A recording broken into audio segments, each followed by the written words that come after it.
In this tutorial, I'm going to show you some basic strategies and tips on how to create cave-like structures like this.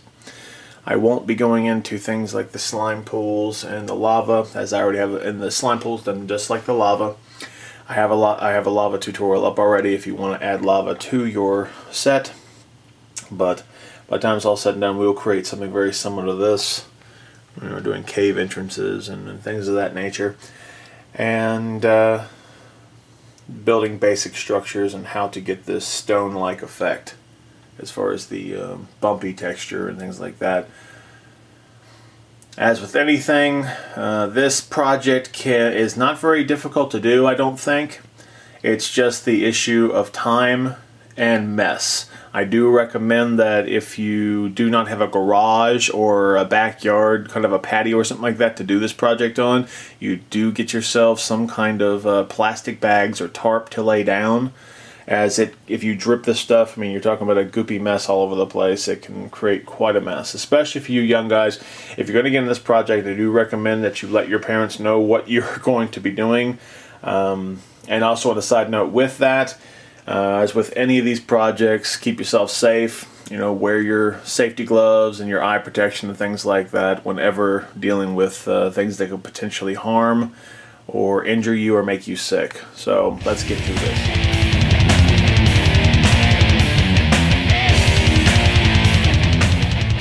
Now to start off with this project, you're going to need a container. Okay, the container could pretty much be just about anything.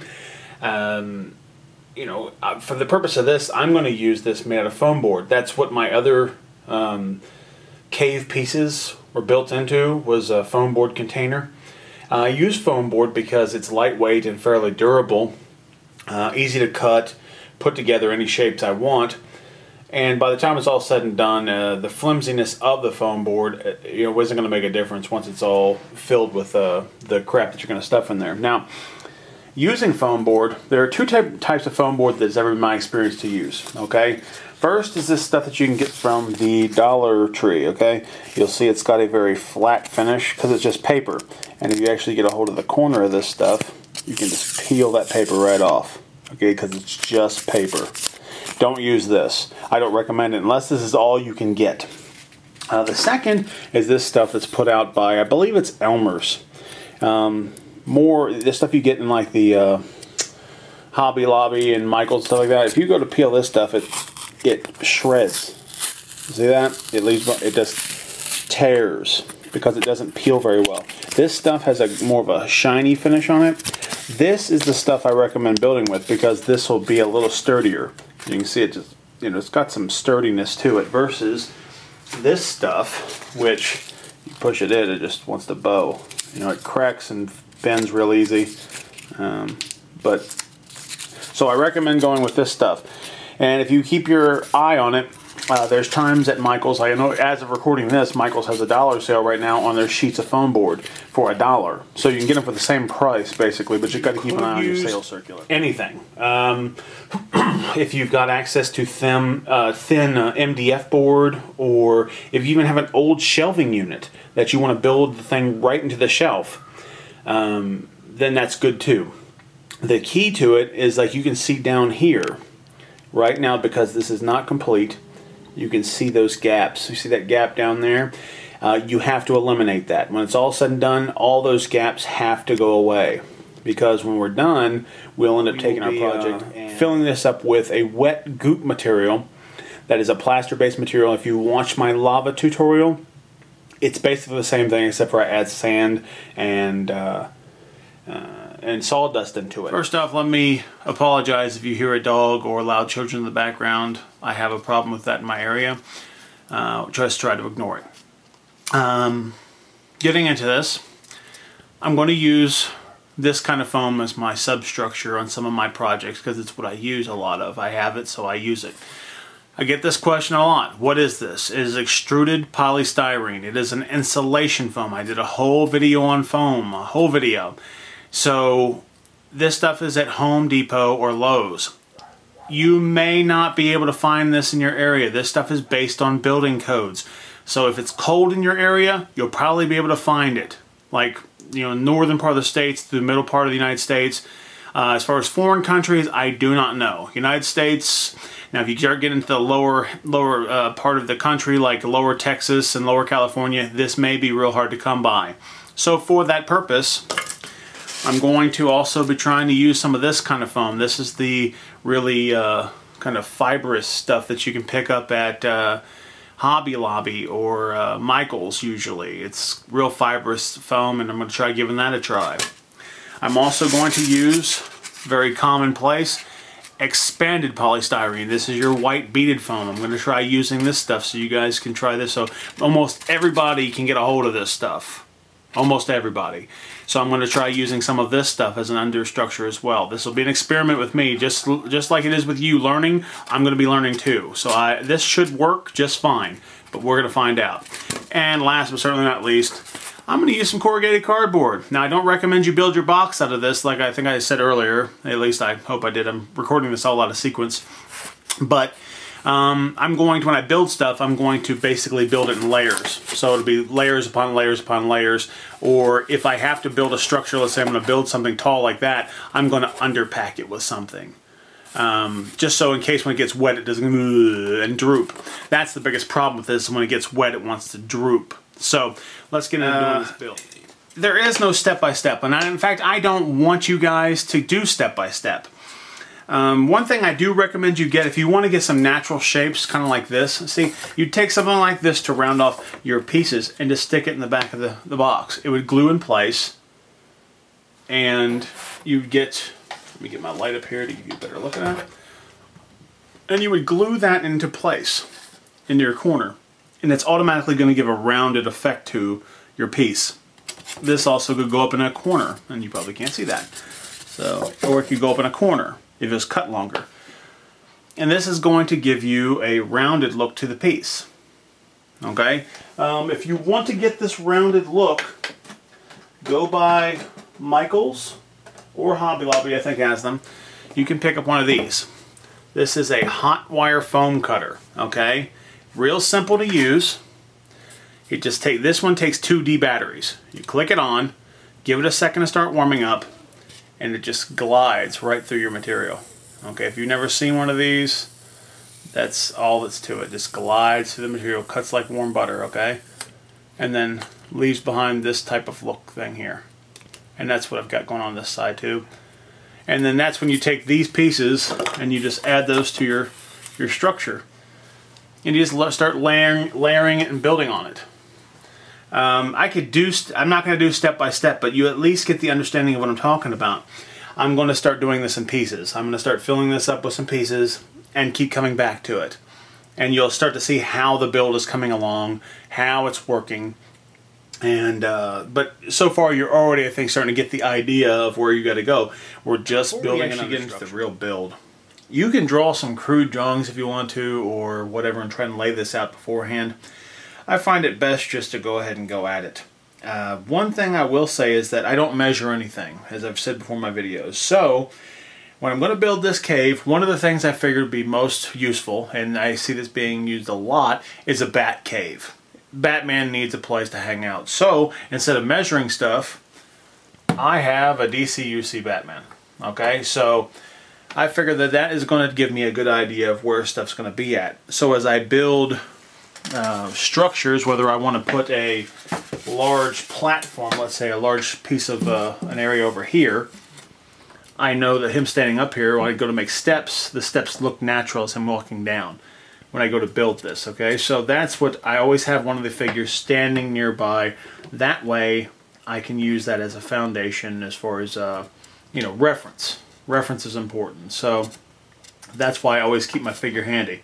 And then I can determine, first off, is if I'm making the thing too high. Is his head going to bust into the ceiling, and whatnot? So that's what's most important. Or if I have things that are hanging down as I build it, I can see if he's going to be able to fit in there nicely throughout the entire thing. If there's anything that looks out of place, I can go ahead and shave it down and cut it appropriately. Already after a couple of minutes of me just tearing at the foam, you already see things starting to come together. I've got a large platform-like area over here, which would be a good place if you had some computers or something to set up for Batman. Kind of a slope piece of rock. This will be really jagged out. I'm not done with that. and then I'm thinking about putting some kind of a bridge thing across here to connect those two together, and then this could be a storage locker area for his suit.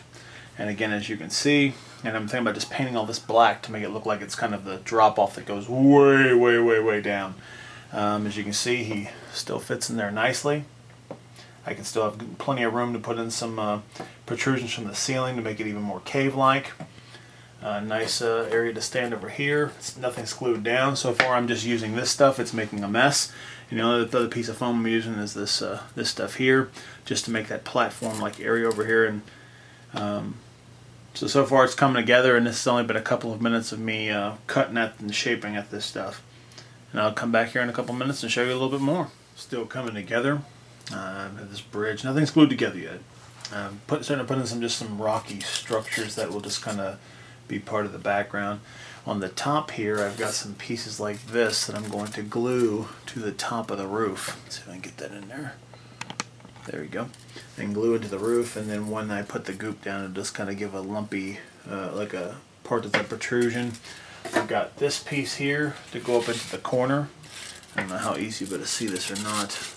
Crappy angle, but it'll go back in this corner just to round it out. And I've got some various other little pieces to glue in here and there. But as you can see already, I'm starting to put in like a little rock that'll be sticking up over here, bridge, and all, like I said, all this area through here will just be painted black to make it look like it's a continuous drop, like it's a bottomless pit, or it goes down several hundred feet. I'm just thinking I'm going to start gluing some of this together, and I'll be back in a moment. I'm starting to glue all this together now. People are going to ask. I'm using liquid nails. It's a construction adhesive you can get in these tubes. You need a caulking gun. You could use regular white glue. One thing I'm going to say is here like this. For instance, this part with this bridge, it's just butted up against it. So what I'm going to do is I'm going to take some stick pins, or you could use toothpicks or something of that nature. I'm going to just use stick pins. It should be enough. And I'm going to take these. Sometimes you'll want to do this. Sometimes the glue's not enough. And just drive them through this, just to give it something to stick into. Sometimes this is not necessary at all, but it's just going to give it a little extra support. So I just stick pins in it. Or you use toothpicks. You can use bamboo skewers. I think that I'm going to take some bamboo skewers and put on the underside just to give it support. So if Batman anyway sets it up there, it'll make sure there's extra support when they go to use this. And you may have noticed I've also done some more shaping on this rock here, so it doesn't look quite as blocky. Just picking at it here and there, making an incredible mess. I know why most people do not use this stuff, but it'll be a-okay. Just to give you a little closer look, that's what I was talking about. I just drove some dowel rods underneath just to give this bridge support, and then once it's all gooped, it shouldn't be a problem. It'll give it some extra strength, and I'm going to probably stick in some pins in this to make sure it's more secure, but I think that the foam overlay is going to be enough. You can see here's like a close-up view of stuff. Got some holes and gaps. Not going to be a big deal. And see, this is what I was talking about. You can see the basic understructure coming together, but this still looks like crap. And this is what I was talking about. It looks all pieced together in small chunks here and there. And when it's all said and done, that's not going to... This is how the other projects look too at the beginning. So now I'm going to start gluing stuff on the ceiling part, and I'll show you that when I get back. Okay, I've got a lot of the understructure for the floor done. I got these little rocky parts stuck up here. I think I may do a couple of small pieces here, just little things to give some bumps and textures. Got that one glued in there, and don't worry about these edges like that. That won't make a difference. The ceiling, I've got some stuff sticking out, some stuff in the corners like that. You can kind of see how things are coming together just to break up the square shape of the box. Now I'm going to try something with this particular foam because I'm trying to stick with this because, like I said, a lot of people can't get a hold of this other stuff, so I'm going to try to stick with this project using stuff I think most people can use. You could make this bridge and that platform out of this stuff if you had thin pieces of it. Just substitute it. It should work just the same. But as you can see, it's starting to come together. Now I just need to get some thin pieces that I can kind of fill in those gapped areas. Another thing you want to do when you get into this, because you're going to be putting a slop into this thing, you're going to want to make sure all those gaps are filled.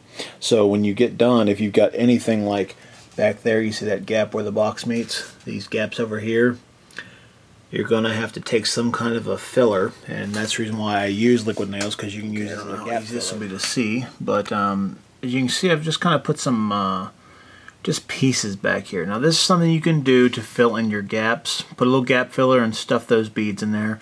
It doesn't look as good, but if you don't have a hot wire foam cutter, that's what you can do.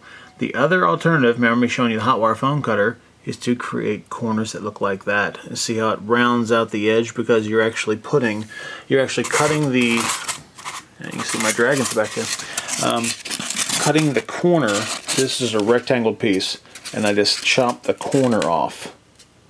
Okay, and when I got done chopping the corner off, I just took that and pretty much cracked it to size, and it just fits right back in there. And that's the upsides of going to get yourself a hot wire and foam cutter if you can get it, or if you need to make one or whatever. So it's up to you. I think I'm going to get rid of that over there and replace it with one of those, because I think it looks much better. Alright, as a final touch, I've added the archway over there, so he has a way to get into the layer. Just basically a false doorway, and actually doesn't want to stand up, fall back. Okay, so there's like an archway there that I cut from that crafting foam. So it'd be like a little place for her to set up a small computer setup back there or whatever. I got all the parts glued in that I wanted to glue in. It's had overnight to set up, like so. And now we're going to get into making some of our goods. Start off with some latex caulk, and then about the same amount of caulk that you put in, I always add some glue. Then I add some white glue. We want to tone it. I'm using some cheapo craft paint. Go ahead and put some of that in there. And I'll go ahead and add some water and basically turn this into gray milk. That's what it'll basically look like. Make your batches small. You don't want to waste your material. For a few minutes, you'll see it turned like into this thick, like sludge kind of stuff here that's like thinned out, almost the consistency of milk. Go ahead and I'm going to add in a little bit of sand. You could put this in afterwards. Start adding in your plaster. Add in a little bit at a time. Always adding more later on, until this starts to turn into, you want something like the consistency of pancake batter. Okay, once you have it to this, looks like pancake batter, we want to take and add some more water to it to thin it back out. Until you get it kind of soupy again. Just stir that in.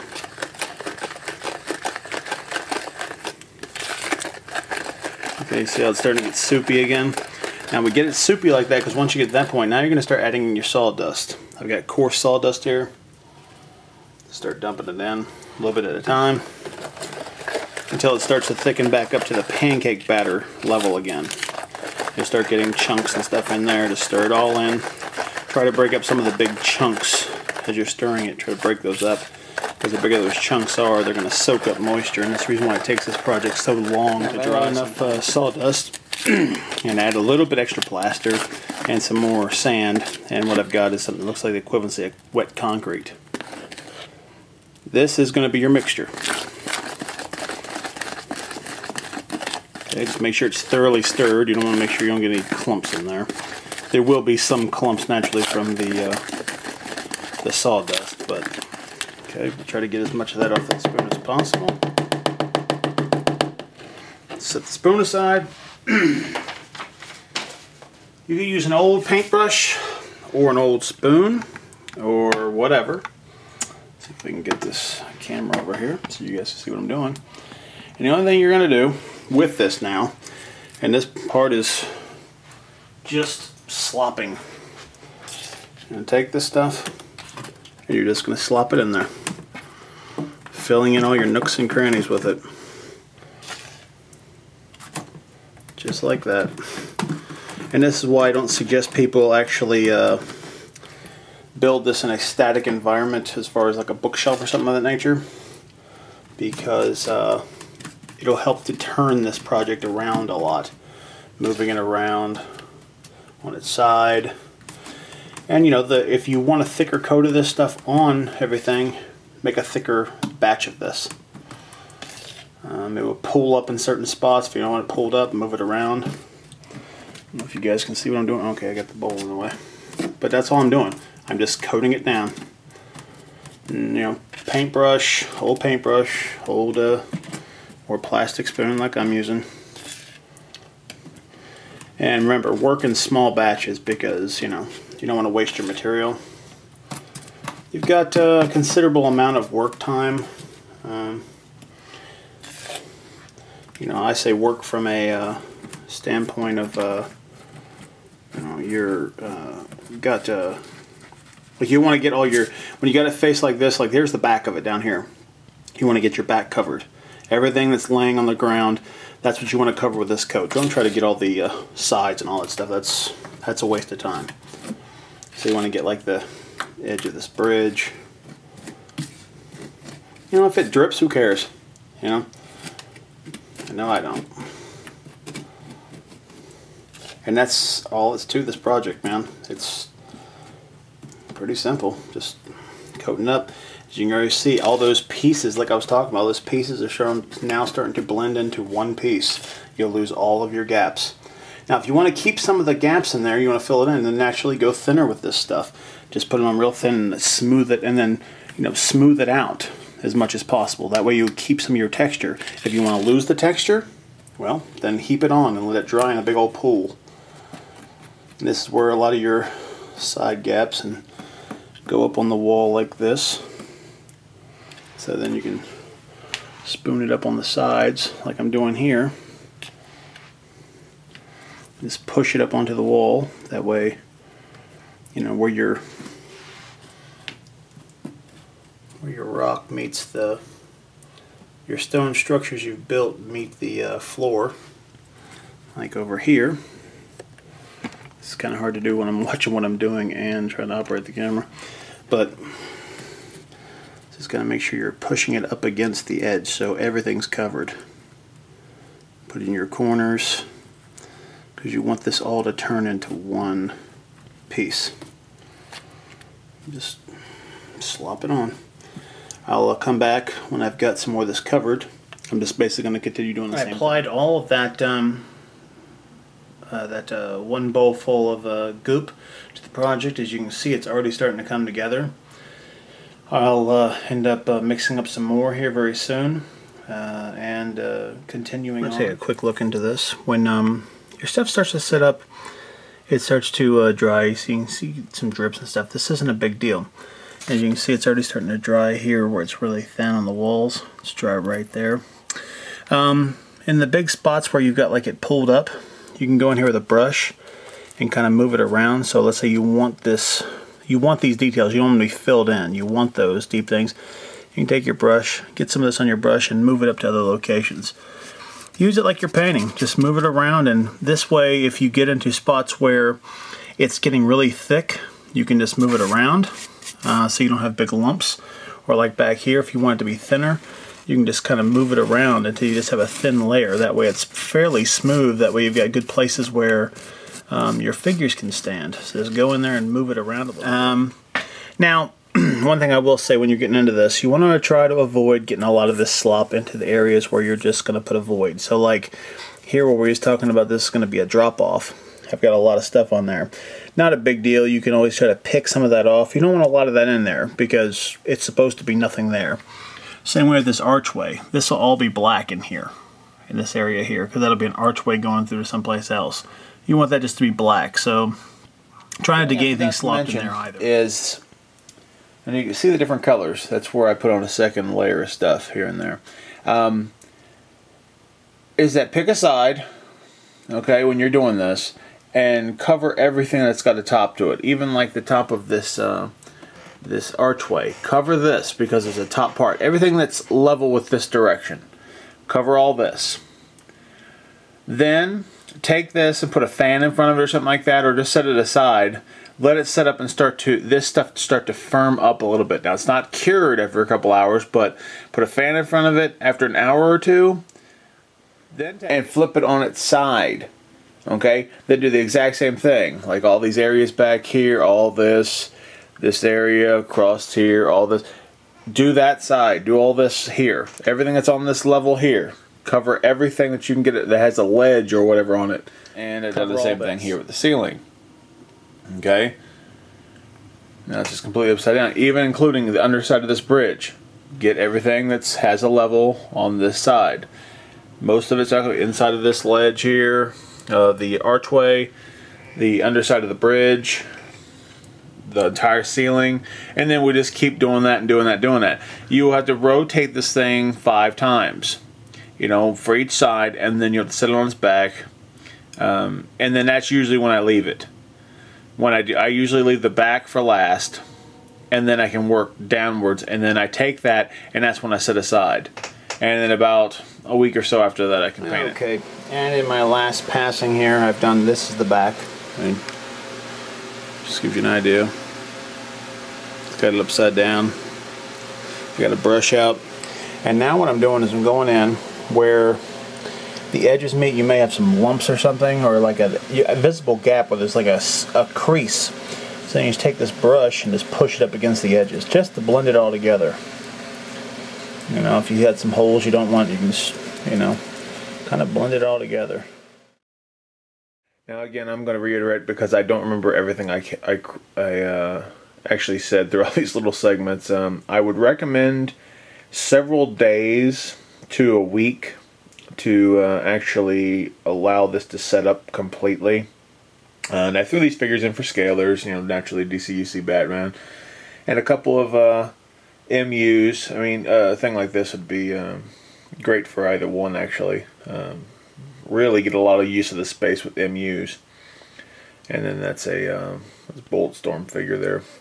But with something like this, I'll end up going in. I'm not going to go through a lengthy painting tutorial, because if you watch the ruined concrete and things like that, you already know how to dry brush. That's all I'm going to do. I'm going to black base this probably, or maybe even not. Maybe just go in and do the dry brushing, since I've already got a good gray base. If I don't want to worry about it being too dark, I could just go in and dry brush it and then apply a quick wash to it all, and then just to mute it down, or I could black base it. I'm not sure what I'm going to do right this minute as far as finishing this off. The only thing I'm going to do is, like down here where this is slopped out, remember I want to do this as like a big, it's right, fall over. I want to do this like as a big chasm. So I'm going to go in with an X-Acto or something of that nature and dig some of this off around this area, because I don't want this texture on this area where it's supposed to be white. I'm just going to paint that flat black and do the same thing over here into this cave entrance.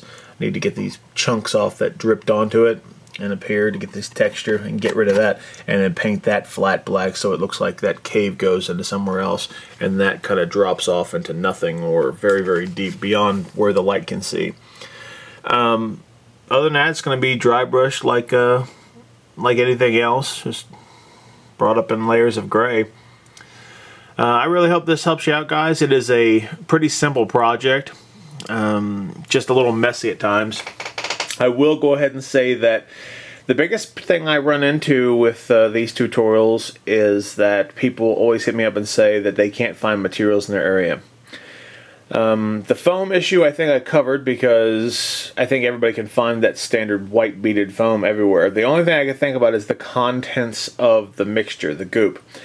I'm not sure about the latex caulk. Anybody in the States should be able to get latex caulk. Now, outside of the United States, I don't know.